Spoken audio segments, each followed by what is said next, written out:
Assalamualaikum, punten ingin bertanya perihal tato Ustadz. Jika mentato bagian tubuh itu dosa, lalu bagaimana cara bertaubat orang yang sudah terlanjur mentato tubuhnya? Apakah harus dihapus? Yang jika dihapus bisa merusak tubuh dengan menimbulkan luka. Terima kasih. Pertanyaan Bapak Suwarto dari Tambak. Baik, waalaikumsalam warahmatullahi wabarakatuh, Pak Suwarto di Tambak dan para pemirsa Fast TV semuanya. Hamdan wa syukranillah wassalatu wassalamu ala rasulillah. Jadi manusia itu memang Allah berikan potensi untuk berbuat dosa dan Allah berikan juga potensi untuk berbuat kebaikan. Ya, karena jiwa kita ini memang disempurnakan oleh Allah. Di surat Asy-Syams ayat 7 sampai 78 ya, 9 itu. Solusinya 9. Di ayat 7 Allah menjelaskan a'udzubillahi minasyaitonirrajim wa nafsi wa ma sawwaha, dan jiwa manusia dengan penyempurnaan. Apa kesempurnaan itu? Di ayat ke-8 falhamaha fujuraha wa taqwaha. Allah memberikan pada manusia dorongan untuk berbuat maksiat, dosa, termasuk juga berbuat ketakwaan. Dan lanjutan ayatnya, qad aflaha man zaka, sungguh beruntung orang yang mensucikannya. Nah, dalam bahasa lain adalah taubat. Dan memang manusia punya potensi itu. Jadi makanya kalau ada orang berbuat salah, sebenarnya itu sebuah hal yang wajar.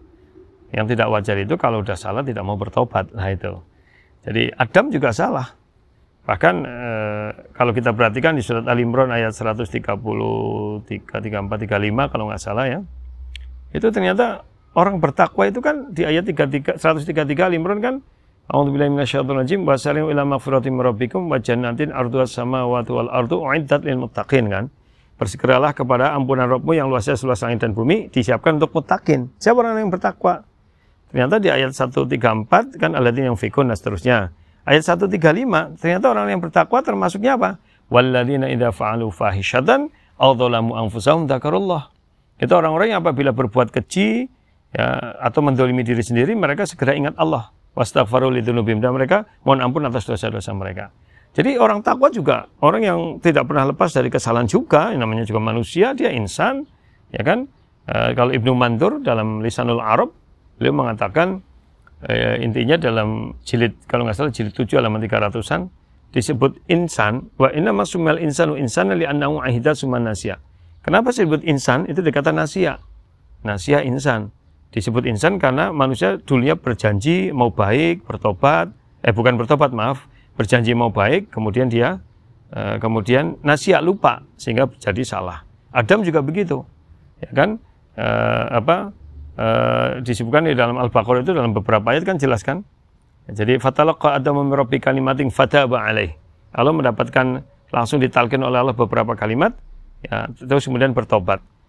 Dan dalam hadis riwayat Imam Tirmidzi nomor 2499, ya, Rasulullah SAW pernah mengingatkan, menyadarkan kita, kullu bani Adam khata' wa khairul khata'in at-tawwabin. Semua anak Adam pernah salah dan sebaik-baik orang yang berbuat salah adalah taubat. Ya, ini pertanyaan tentang tato, yang bagaimana cara bertobatnya. Nah, makanya saya jelaskan lebih panjang tentang taubat, bahwa semua orang punya masa lalu lah, tapi orang juga punya masa depan. Semuanya kita berdosa. Saya panjenengan semuanya pendosa. Ya, kita jangan merasa suci. Kita berani begini karena Allah menutupi dosa-dosa kita. Allah menutupi aib saya, Allah menutupi aib panjenengan semuanya. Kalau Allah tampakkan semuanya, kita udah nggak berani keluar dari rumah. Ya, kita akan malu kepada Allah. Maka ketika kita sudah sadar begitu, yakinlah bahwa Allah itu membuka peluang tobat yang sangat besar. Saya bacakan beberapa ayat ya yang saya kaitkan, misalkan surat An-Nur 31. Ya, ini malah perintah langsung dari Allah. Allah sendiri yang suruh perintah ke kita. Jadi Allah itu tidak membuat manusia yang salah terus wis kowe salah mesti dosa, wis ora bakal bisa diterima, enggak. Malah Allah perintah, kamu salah tapi tobatlah, gitu kan? A'udzubillahi minasyaitonirrajim. Wa tubu ilallahi jami'an ayyuhal mu'minun la'allakum tuflihun. Wa tubu ilallahi jami'an. Bertobatlah kalian kepada Allah semuanya. Ya. Ayyuhal mu'minun, wahai orang yang beriman, supaya kamu beruntung. Kemudian di surat At-Tahrim ayat 8, ya ayyuhalladzina amanu tubu ilallahi taubatan nasuha.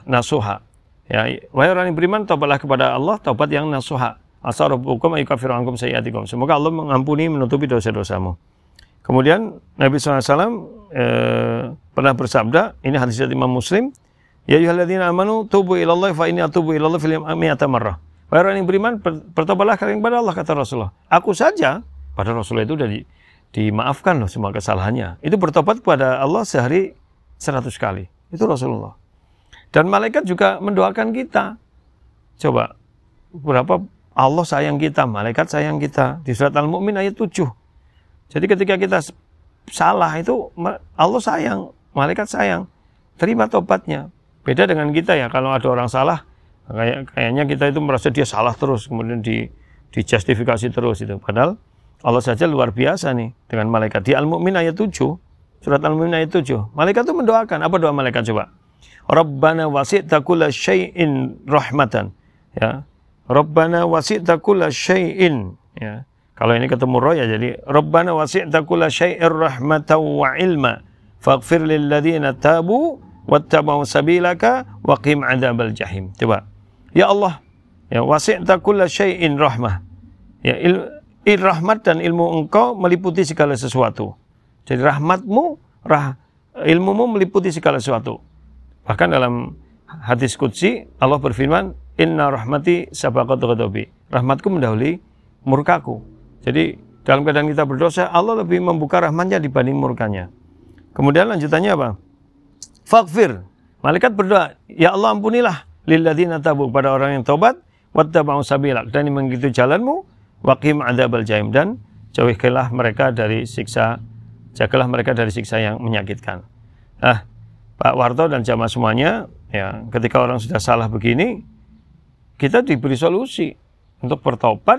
Dan ada satu amalan yang Rasulullah tekankan kepada kita, yaitu doa, di mana kita selesai sholat ditekankan untuk membaca doa ini. Ya Allahumma gfirli dzambi wa tub, ya Allahumma gfirli wa tub alayya innaka antat tawwabur rahim. Dibaca 100 kali ya. Allahumma gfirli wa tub alayya innaka antat tawwabur rahim. Saya ulangi, Allahumma gfirli wa tub alayya innaka antat tawwabur rahim 100 kali. Ada yang mengatakan ini doa selesai sholat duha, tapi yang benar ini doa sifatnya umum, tidak hanya selesai sholat doa. Baca aja setiap selesai sholat 100 kali. Allahumma gfirli wa tub alayya innaka antat tawwabur rahim. Nah, terus kalau orang sudah salah taubatan nasuha itu gimana? Ya, kata para ulama, syarat untuk taubat nasuha yang pertama murni, lahir dari jiwa. Ya mungkin pertama dorongan dari orang, kemudian sadar dorongannya betul-betul dari jiwa. Jadi kalau orang hanya tobat karena ya wis lah, itu manutlah, itu bukan dari jiwa, nggak bisa. Dalilnya apa? Surat An-Nisa ayat 146. Allah katakan, illal ladzina tabu wa aslahu wa'tasamu billahi wa akhlasu dinahum lillah. Orang-orang yang bertobat, memperbaiki diri, berpegang teguh kepada Allah dan mengikhlaskan agama mereka, tulus ikhlas karena Allah. Jadi ini yang pertama. Yang kedua, dia ngaku dosa, tahu bahwa tato ini nggak baik, dosa. Jadi harus ada kesadaran itu. Kalau nggak ada kesadaran, ya sulit akan bertaubat itu. Kemudian yang ketiga, menyesal. An-nadamu taubah, kata Rasulullah. Hadis riwayat Ibnu Majah. An-nadamu taubah. Ya, hadis riwayat Ibnu Majah. Menyesal itu adalah bagian daripada pertaubatan. Kemudian yang ketiga, ya syaratnya adalah dia tinggalkan kemaksiat itu. Jangan kembali lagi. Ya, jadi wa ayyakroha ayyukdhafa finnar itu. Jadi dia benci untuk dikembalikan kepada neraka. Jadi dia kalau tinggalkan kemaksiatan berarti udah jangan tato-tato lagi, jangan lihat-lihat itu lagi. Kemudian berikutnya apa? Adalah tutup dengan amal-amal soleh. Nah ini. Ya tentu istighfar ya, istighfar dulu, mohon ampun kepada Allah. Kalau itu dosa sama manusia pada manusia, kalau tato berarti istighfar, ampunlah kepada Allah. Tadi itu hadis riwayat Imam Tirmidzi nomor 3434 yang doa tadi. Allahumma gfirli wa tub alayya innaka antat tawwabur rahim. Ya, jadi istighfar, kemudian terakhir perbaikan setelah bertaubat. Nah, bentuk perbaikannya apa? Ya, nanti akan saya sampaikan, tapi ini dasarnya surat Al-An'am 54. Surat Al-An'am 54 ya.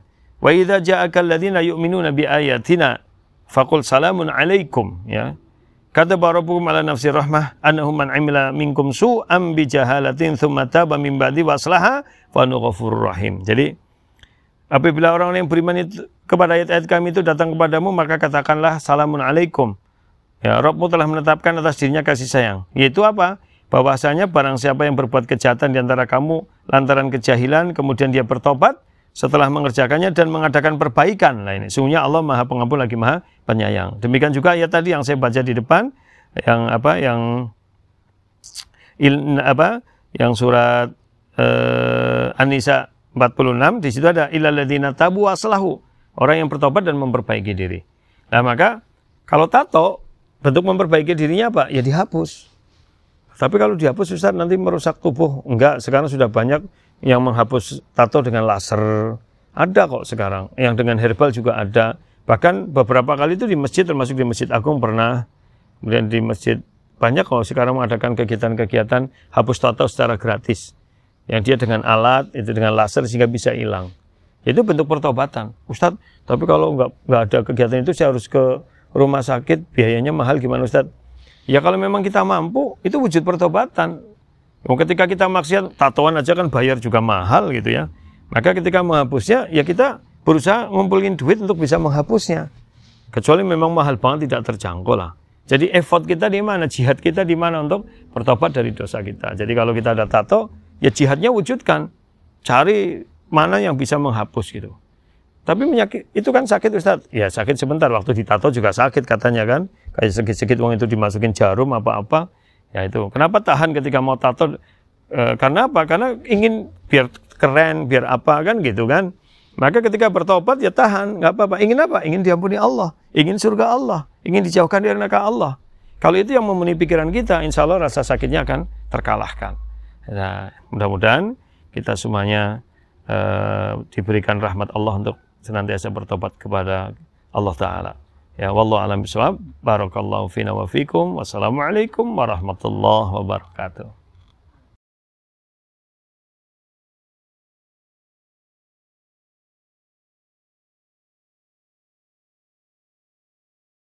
أعوذ بالله من الشيطان الرجيم بسم الله الرحمن الرحيم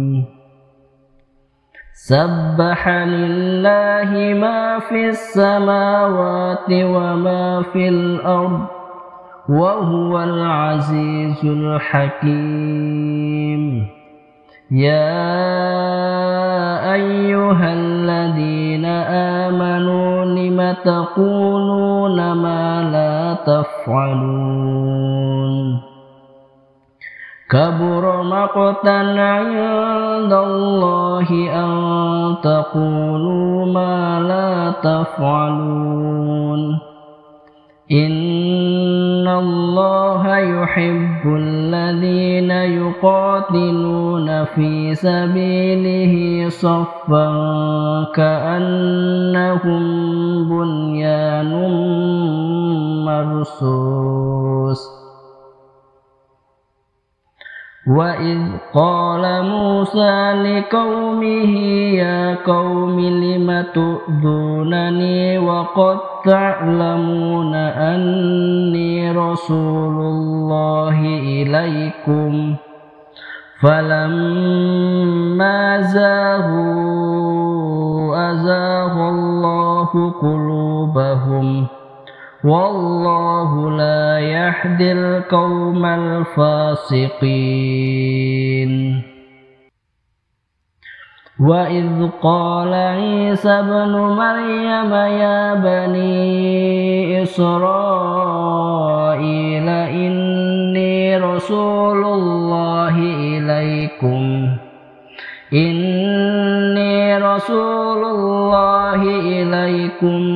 مصدقا لما بين يدي من التوراة ومبشرا برسول يأتي من بعد اسمه أحمد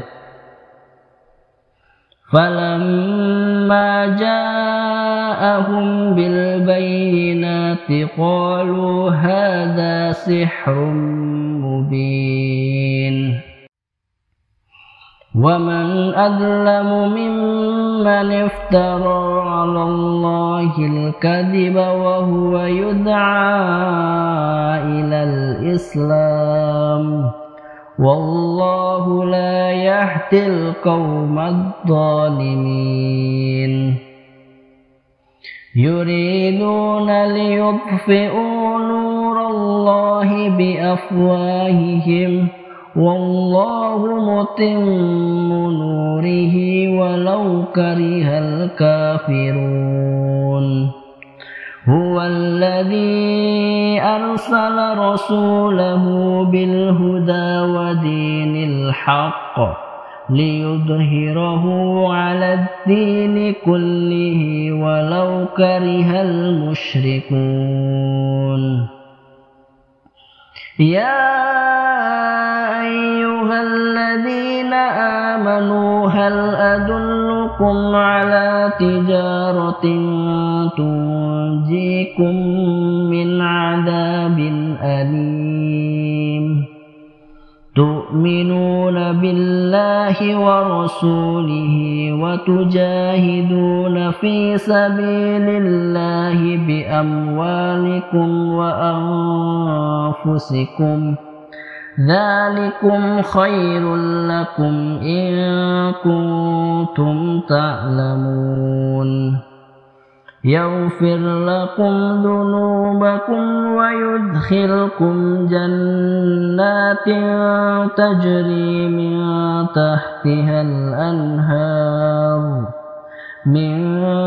تحتها الأنهار ومساكن طيبة في جنات عدن ذلك الفوز العظيم وأخرى تحبونها نصر من الله وفتح قريب وبشر المؤمنين يا أيها الذين آمنوا كونوا أنصار الله كما قال عيسى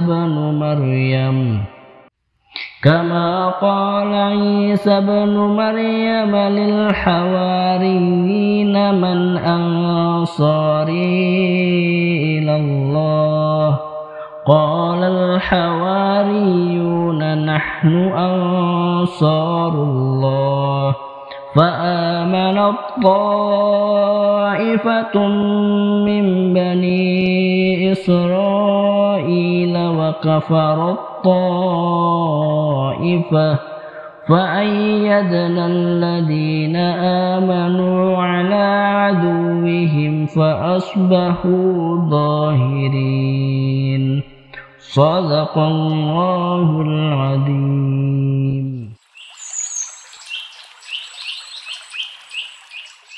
أعوذ بالله من الشيطان الرجيم. الله لا إله إلا هو الحي القيوم لا تأخذه سنة ولا نوم له ما في السماوات وما في الأرض من ذا الذي يشفع عنده إلا بإذنه يعلم ما بين أيديهم وما خلفهم ولا يحيطون بشيء من علمه إلا بما شاء وسع كرسيه السماوات والأرض ولا يؤوده حفظهما وهو العلي العظيم. بسم الله الرحمن الرحيم. قل هو الله أحد الله الصمد لم يلد ولم يولد ولم يكن له كفوا أحد. بسم الله الرحمن الرحيم. قل أعوذ برب الفلق من شر ما خلق ومن شر غاسق إذا وقب ومن شر النفاثات في العقد ومن شر حاسد إذا حسد. بسم الله الرحمن الرحيم. قل أعوذ برب الناس ملك الناس إله الناس من شر الوسواس الخناس الذي يوسوس في صدور الناس من الجنة والناس. أمسينا وأمسى الملك لله والحمد لله لا إله إلا الله وحده لا شريك له له الملك وله الحمد وهو على كل شيء قدير. رب أسألك خير ما في هذه الليلة وخير ما بعدها وأعوذ بك من شر ما في هذه الليلة وشر ما بعدها. رب أعوذ بك من الكسل وسوء الكبر. رب أعوذ بك من عذاب في النار وعذاب في القبر.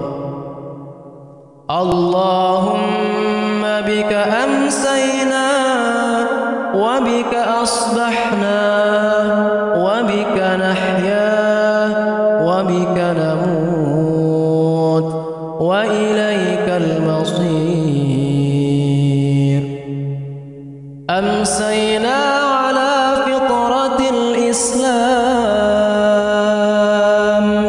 وعلى كلمة الإخلاص وعلى دين نبينا محمد صلى الله عليه وسلم وعلى ملة أبينا إبراهيم حنيفا مسلما وما كان من المشركين. اللهم أنت ربي لا إله إلا أنت خلقتني وأنا عبدك وأنا على عهدك ووعدك ما استطعت. أعوذ بك من شر ما صنعت. أبوء لك بنعمتك علي وأبوء لك بذنبي فاغفر لي فإنه لا يغفر الذنوب إلا أنت. اللهم إني أمسيت أشهدك وأشهد حملة عرشك وملائكتك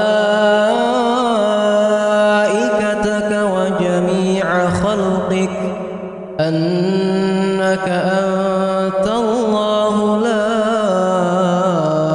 إله إلا أنت وحدك لا شريك لك وأن محمدا عبدك ورسولك. رضيت بالله ربا وبالإسلام دينا وبمحمد صلى الله عليه وسلم نبيا. رضيت بالله ربا وبالإسلام دينا وبمحمد صلى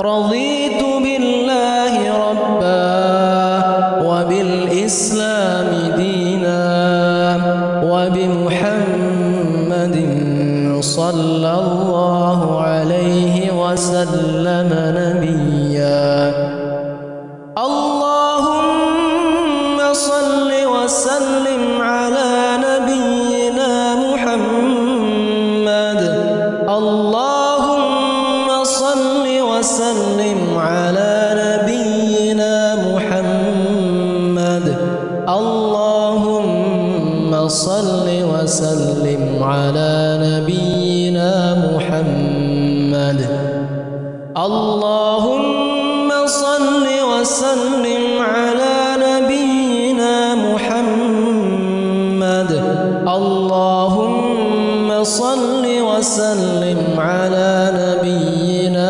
محمد اللهم صل وسلم على نبينا محمد اللهم صل وسلم على نبينا محمد اللهم صل وسلم على نبينا محمد اللهم صل وسلم على نبينا محمد اللهم صل وسلم على نبينا محمد اللهم عافني في بدني اللهم عافني في سمعي اللهم عافني في بصري لا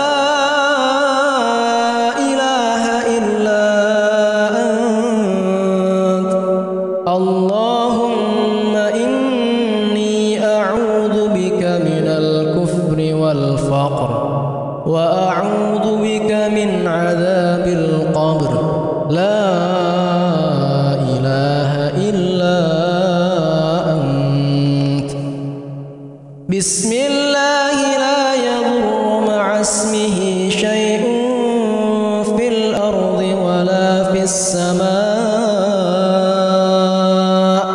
وهو السميع العليم بسم الله لا يضر مع اسمه شيء في الأرض ولا في السماء وهو السميع العليم بسم الله لا يضر مع اسمه شيء في الأرض ولا في السماء وهو السميع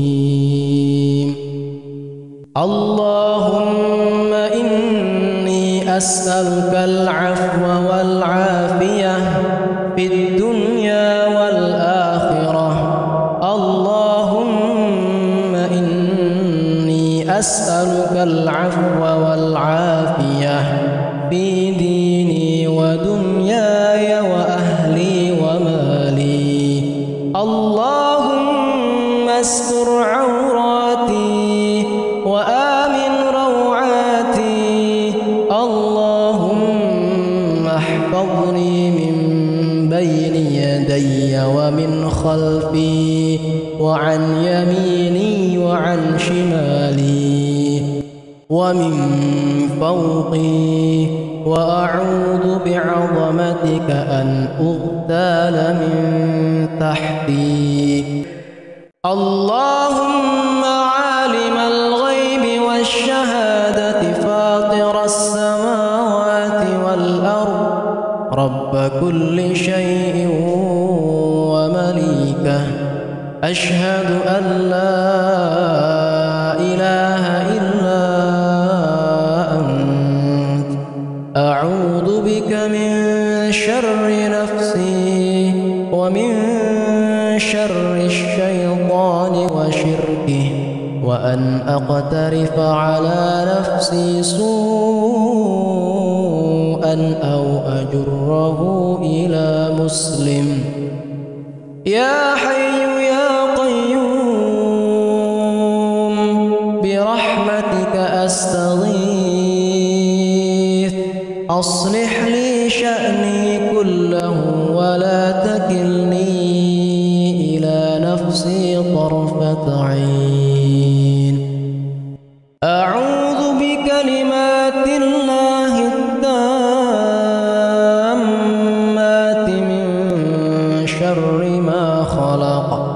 لا إله إلا الله وحده لا شريك له، له الملك وله الحمد يحيي ويميت وهو على كل شيء قدير.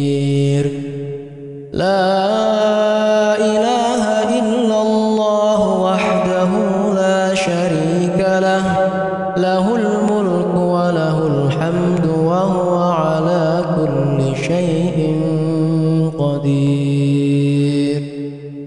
سبحان الله وبحمده، سبحان الله وبحمده، سبحان الله وبحمده، سبحان الله وبحمده، سبحان الله وبحمده، سبحان الله وبحمده، سبحان الله وبحمده، سبحان الله وبحمده، سبحان الله وبحمده، سبحان الله وبحمده. أستغفر الله وأتوب إليه، أستغفر الله وأتوب إليه، أستغفر الله وأتوب إليه، أستغفر الله وأتوب إليه، أستغفر الله وأتوب إليه، أستغفر الله وأتوب إليه، أستغفر الله وأتوب إليه، أستغفر الله وأتوب إليه، أستغفر الله وأتوب إليه، أستغفر الله وأتوب